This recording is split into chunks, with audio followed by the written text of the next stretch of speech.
Alors, est-ce qu'on peut dire, est-ce que nous pouvons juger, courir le risque, je voudrais dire ici, de juger les hommes de Dieu? Est-ce que nous pouvons le faire? Non. Je ne me permettrai pas de juger les hommes de Dieu.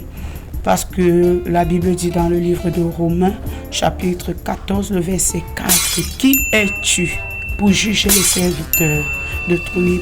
Et en plus, Jésus-Christ a dit, laissez-les croître ensemble. Parce que lui-même, il saura le moment où il enlèvera l'ivraie. Nous ne connaissons pas qui est qui. Aujourd'hui, il peut être mauvais serviteur et demain, le Seigneur le ramène, il le fortifie et il devient meilleur.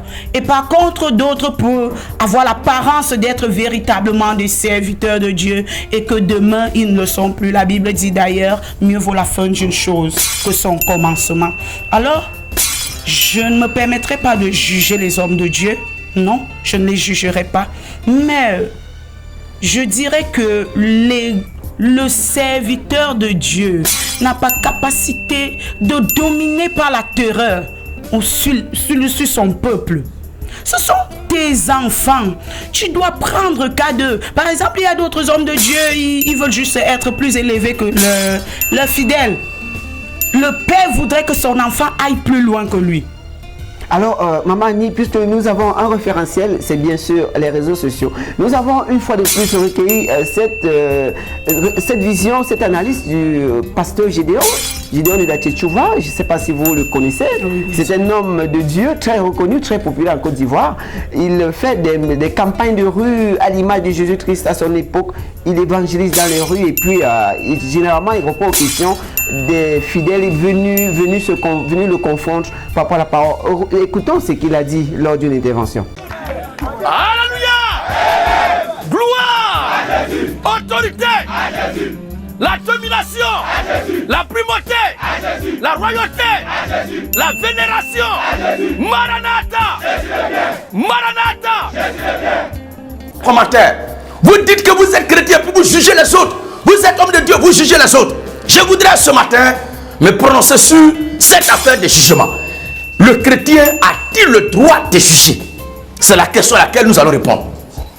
Est-ce qu'un chrétien a-t-il le droit de juger?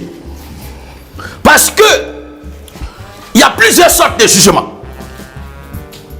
Mais le jugement duquel nous voulons parler ce matin, c'est de porter des critiques, porter des observations, porter des contredits, porter des analyses sur des faits qui se déroulent au sein de la chrétienté de notre temps pour les condamner ou les valider. Est-ce qu'on doit attendre que Dieu descende du ciel lui-même en personne, comme il a fait à Jérusalem, se promenant dans les rues pour le faire, ou bien il a déjà donné cela aux chrétiens de faire autant? C'est à cette question que nous allons répondre. Parce que si on doit attendre que ce soit Dieu lui-même qui descende pour exercer le jugement dans notre société, dans la chrétienté actuelle, c'est que les tribunaux doivent être fermés. La Cour pénale internationale doit être fermée. Le tribunal pénal international doit être fermé. Les commissariats doivent être fermés. Les brigades de gendarmerie doivent être fermées. Et même la notabilité dans les villages doit être proscrite. Parce que ceux qui siègent pour juger les affaires dans la société, d'après vos dires, puisque l'homme n'a pas le droit de juger son prochain, c'est que ceux-là sont des gens qui sont en train d'agir contre Dieu et contre sa parole. Donc ils doivent tous arrêter de travailler. Les juges dans les tribunaux doivent cesser de travailler. Alors Maman Annie, vous avez suivi les réactions pertinentes, hein, on va le dire, complexe, parce qu'il faut dire que ça va dans tous les sens parfois des questions bibliques, surtout celles qui ne sont pas clairement définies dans la Bible en tant que telle, et surtout on dit qu'il faut prendre la Bible parfois aussi selon son époque, selon son contexte. Alors est-ce que au regard de cette analyse du pasteur Gédéon, d'accord, ce que l'homme de Dieu venait de dire, ce que je vais d'abord noter, c'est que le gouvernement est établi par Dieu. Chaque autorité a été établie par Dieu. Alors, les autorités ont leur place. Parce qu'à un moment, Moïse marchait avec les enfants d'Israël et ceux-ci se sont tout permis. C'est ainsi que Moïse a commencé à établir des chefs pour pouvoir juger, pour pouvoir... Et le Seigneur a donné le canevas à suivre et des règles à respecter. Donc ces règles-là sont respectées par la loi. Je voudrais également noter autre chose sur le jugement et les critiques portées sur les serviteurs de Dieu. S'il faut juger un serviteur de Dieu à cause de ton appel, vraiment je dirais, on n'a pas encore compris Dieu. Parce que tous les hommes ne sont pas appelés comme médecins. Tous ne sont pas appelés comme professeurs. Amen. Tous ne sont pas appelés. Si tout ce que Dieu a créé, Dieu ne fait pas d'erreur. Dieu ne se contredit pas. Dieu ne se contredit pas. Dieu ne fait pas. Il n'y a rien que Dieu a créé au hasard. Chaque chose que Dieu a créée a sa place dans la société.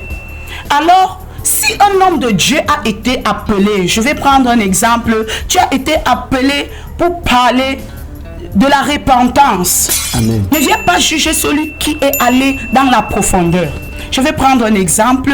Si maintenant on ferme les yeux à quelqu'un qui ne connaît pas l'éléphant, et puis on dit, allez toucher. Tu touches et tu nous décris l'éléphant. Si je touche le... Comment on appelle? Les cornes. Les cornes. D'accord. Je dirais, l'éléphant est très dur. L'autre va toucher la trompe, oui, de l'éléphant et dira... le contraire. C'est trop mou. C'est trop mou. Et maintenant, l'autre va toucher peut-être au niveau des entrailles. Supposons que celui-ci soit peut-être en érection, où elle dira, mais qu'est-ce qui se passe? Qu'est-ce qui se passe? Alors chacun dans le Seigneur a reçu une vision de ce pourquoi il doit accomplir. Les dons ministériels. Les dons, selon les dons ministériels et selon la répartition du Saint-Esprit. Le Saint-Esprit peut t'amener dans une profondeur et peut amener l'autre dans le superficiel. En effet.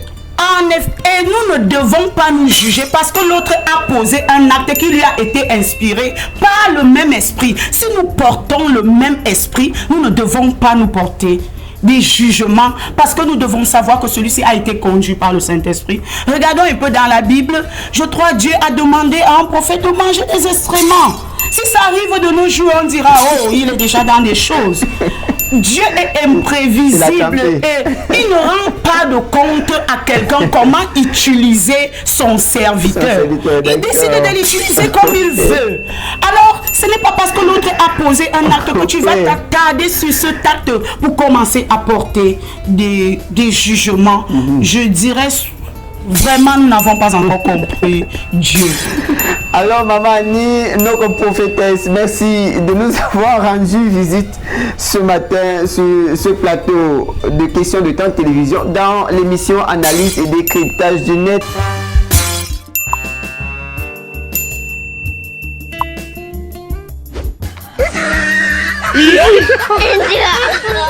Oh,